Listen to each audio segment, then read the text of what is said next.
Vítám tě v pořadu, ve kterém se vydáváme do prostředí inspirativních osobností, abychom poznali jejich volby. Protože na konci dne to, co nás skutečně definuje, jsou naše volby. Něco dělat nebo něco nedělat. To nás dělá tím, kým jsme. Jmenuji se Šimon Kocourek, jsem zakladatelem Bavse a tohle je tvoje volba. Ahoj Dušane, já tě vítám v pořadu Tvoje volba. Ty jsi biohacker, jsi zakladatelem Powerlogy a jsi zároveň tady organizátorem a stojíš za Biohacking Summitem. Biohacking je něco, co je hodně nadužívaný termín a než tam vlezem, tak si tě chci zeptat, jak bys ty definoval biohacking? Tak ďakujem. Áno, biohacking, veľa ľudí si to vysvetľuje podľa mňa neúplne správne, ale z nášho pohľadu je biohacking o optimalizácii, o seba poznaní a o tom, že v podstate robíš veci efektívne. Čiže nerobíš veci preto, aby si tlačil príliš na výkon alebo zase bol líny alebo lenivý, ale vlastne hľadáš tú efektivitu, čo potrebuješ najlepšie robiť pre svoje zdravie, energiu a ten život podľa cieľov, ktoré máš. Super. Jaký volby ty děláš, ať už každý den, který tě vlastně nějakým způsobem definují nebo který ti dovolujou být podnikatelem, věnovat se Powerlogy naplno, organizovat tady Biohacking Summit a vlastně dělat všechno, co nějak tak v životě děláš? Tak každý deň je to o základných pilieroch, spánek, regenerácia, výživa a pohyb. A k tomu v podstate ja by som pridal ako ochranu pred elektromagnetickým smovem alebo vlastne vystavanie sa pozitívnym frekvenciám a vystavanie tých našich buniek chladu, prírode a takýchto vecí. Takže keď môžem, tak to snažím sa zakomponovať každý deň. Super. Tak jo, tak pojďme dál. Len sa tým ponoril. Yes. Mikrofon išiel. Jo. Tak po prsa.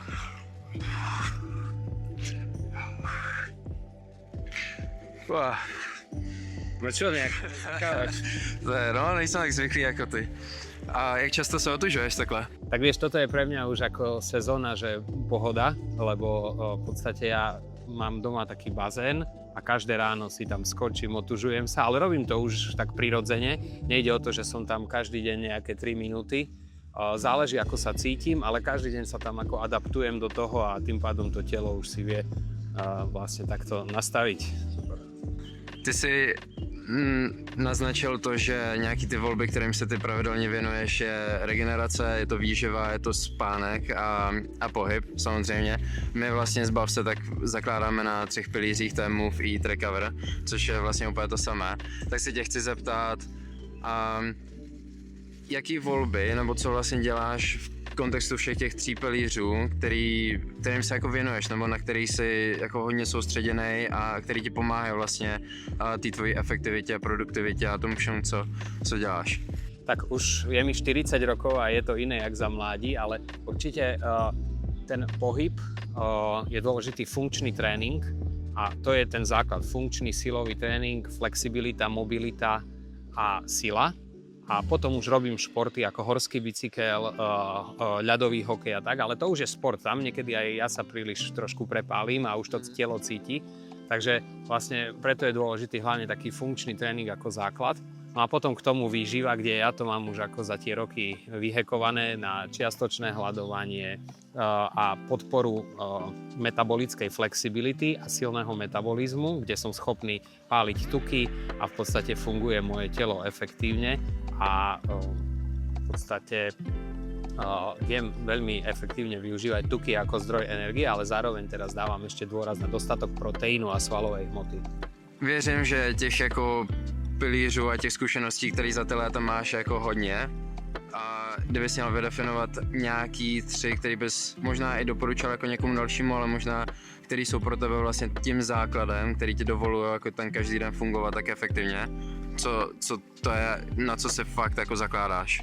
No teraz to sa ukazuje, že veľmi dôležitá je personalizovaná výživa a to vlastne prinášame aj na Biohacking Summit rôzne riešenia, kde teraz si už vieš namerať testami, čo ti chýba, lepšie sa spoznať, vidieť svoje výsledky krvi a podľa toho si naozaj nastaviť to, čo potrebuješ. Lebo každý to môže mať inak, vzhľadom na trávenie, mikrobióm a takto, ale keď si toto vyladíš, svoju osobnú výživu, napríklad, že vyhovuje ti viac mäso alebo nie, vyhovuje ti viac vegetariánsky prístup, tak naozaj to ťa vie energeticky posunúť o 30%, pretože nezaťažuješ to telo, ale využívaš zdroje energie a tvoje bunky vlastně fungují efektivnější.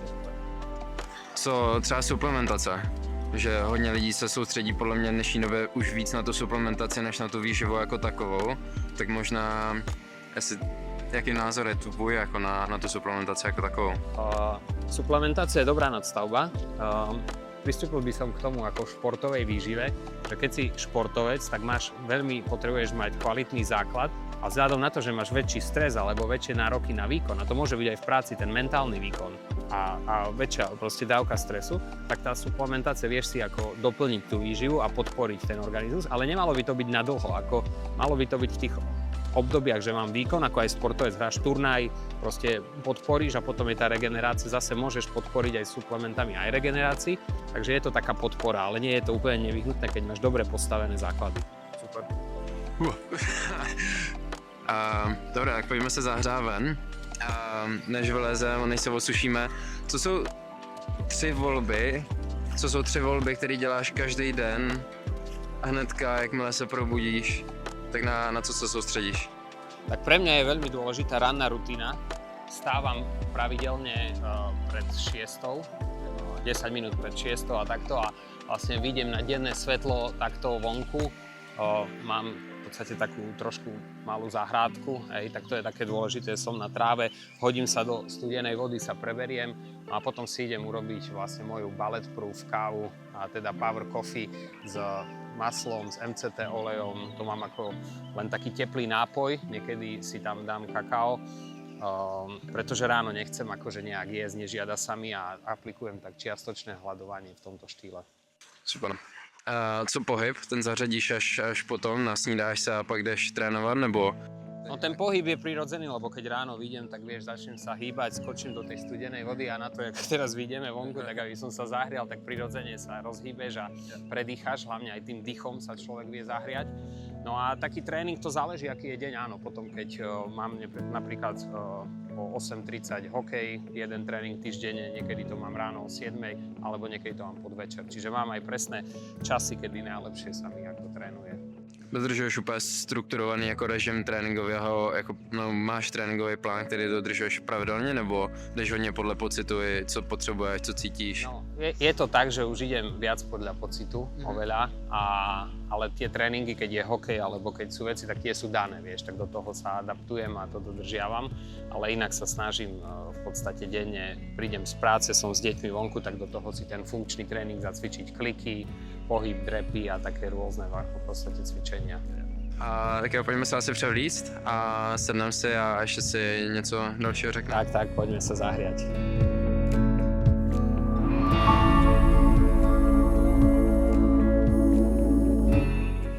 Nebyli jsme tam úplně krátce, ale zahřátý jsme, máme teplé oblečení. A ty jsi zmiňoval tohle tu bundu, tak jestli mi k ní něco povíš. Tak to je moja obľúbená bunda, ona je taká trošku biohackerská, ale vieš, ako je taký materiál športový, že Gore-Tex, ktorý ťa chráni vlastne, že neprepúšťa tú vodu, tak toto je tiež taký v podstate najnovší nanokvantový materiál, ktorý ťa chráni pred elektromagnetickým žiarením istým spôsobom a zároveň je to veľmi zaujímavé, že keď je chladno, tak veľmi tenká vrstva celkom dobre hreje, ale keď je zase niekde, že si že teplo, tak ti nie je až tak horko. Takže je to zaujímavé, je to inovácia, ktorú mám z Nemecka, od jednej našej partnerskej firmy, Leela Quantum Tech, a sú také najnovšie vecičky, takže, ale veľmi dobre sa v nej cítim a niečo na tom bude. A ty Powerlogy už je na trhu 10. rokem, pokud se nepletu. A mě by zajímalo, co jsi možná udělal na té cestě za chyby, nebo co jsi musel obětovat a jakých rozhodnutí v průběhu těch let, možná i v kontextu s rodinou, třeba s tvým osobním životem, i s biohackingem, protože věřím, že těch zkušeností a toho, co jsi zkusil, je jako hodně. Co jsou nějaké věci, kterých třeba nejvíc lituješ, nebo co jsi musel obětovat? Neľutujem nič, to je cesta. Za tých 10 rokov je toho veľmi veľa, ale teraz, ako si to hovoril, tak poviem asi takú najdôležitejšiu vec, že prečo ten biohacking, prečo sa starať o seba, tak nie je veľa startupov a firiem, ktoré to utiahnu. A často sa ukazuje, že vlastne nepodarilo sa niečo kvôli tomu, že projekt nebol dostatočne dobrý Ale realita iná je, keď sme skúmali taký výskum, je to, že skôr sa deje to, že zakladateľ alebo ten kľúčový tým vyhorí. A tým vlastne tí ľudia sa už im nechce to robiť, nechce sa im zabojovať a je to vlastne v tom biznise to nie je ľahké, ako hlavne keď máš startup a dostať to do podstate nejakého scale-upu. Takže vlastne tam je veľmi dôležitá tá tvoja energia, neustále sa držať pozitívne a dookola. A keď človek urobí chybu, spadne, vie sa postaviť a ide ďalej. A to je asi taká moja najsilnejšia vlastnosť, ktorú mám aj zo športu. A to je niečo, čo vidím teraz, že v tej mladej generácii, čo vy ste mladšia generácia a obecne ako a štatisticky to tam chýba. Hej. Tí ľudia sú mäkkí a proste rýchlo sa vzdávajú. A zároveň je to aj tým, že nemajú toľko energie, lebo vlastne možno je narušený spánok a vlastne teda mentálne preťaženie je teraz oveľa náročnejšie, ako bolo niekedy. Ale my starší zase môžeme povedať, že máme deti a to je tiež nejaká záťaž a rodina. Takže každý má to svoje, čo potrebuje zvládnuť, ale určite to zdravie a starostlivosť o svoju energiu a o svoju odolnosť, tak to je niečo, čo podľa mňa bude potrebné. Ty jsi to zmínil jako v kontextu firmy, protože ty jsi jako biohacker, zajímáš se o to, je to vlastně tvá filozofie asi je něco, na čem je postavená Powerlogy a všechno, čemu se jako věnuješ. Jak to vlastně integruješ do té firmy a těm lidem, kterým to třeba není tak blízký, nebo naopak, jestli máte ve firmě nějaké rutiny, nebo sezení, nebo nějaký jako guidance, co tam vlastně jako implementuješ? Áno, implementujem to tak, že od začiatku som mal to trošku také striktné, že som viac chcel, aby tí ľudia nejak to robili, ale vlastne každý má tú svoju cestu a ja im to tam stále prinášam, stále im zdieľam tie inšpirácie a oni vidia tým, že sú v kontakte so mnou, čo robím, ako robím, že nedám si len tak normálne jedlo a sa smejem, že potom vždy, keď príde nový zamestnanec, tak za tú skúšobnú dobu väčšinou schudne 2 až 3 kg. Takže sa ako len tým, že tak nejak fungujeme, čiže máme u nás jasné nejaké hodnoty, štandardy, ľudia žijú zdravo, starajú sa o seba, máme napríklad vo firme v kultúre vlastne zavedené to, že rodina je na prvom mieste, zdravie je na prvom mieste, ľuďom dávame proste remote prácu, dávame im priestor na to a podporujeme a platíme im nejaké wellness aktivity a takéto veci, aby sa držali vlastne v tej rovnováhe. Super. Tak jo. A pojďme se asi ještě tady chvilku projít, ať si ukážeme tady to krásné prostředí. Poďme sa pozrieť. Já jsem se toho všiml, že minulý ročník byl Gabriel, co byl v centru Prahy. Letos je to tady ve Vista Resort, taky skoro v centru Prahy, je to v přírodě a vlastně nejblíž tomu biohackingu, co to vlastně může být. Proč toto rozhodnutí?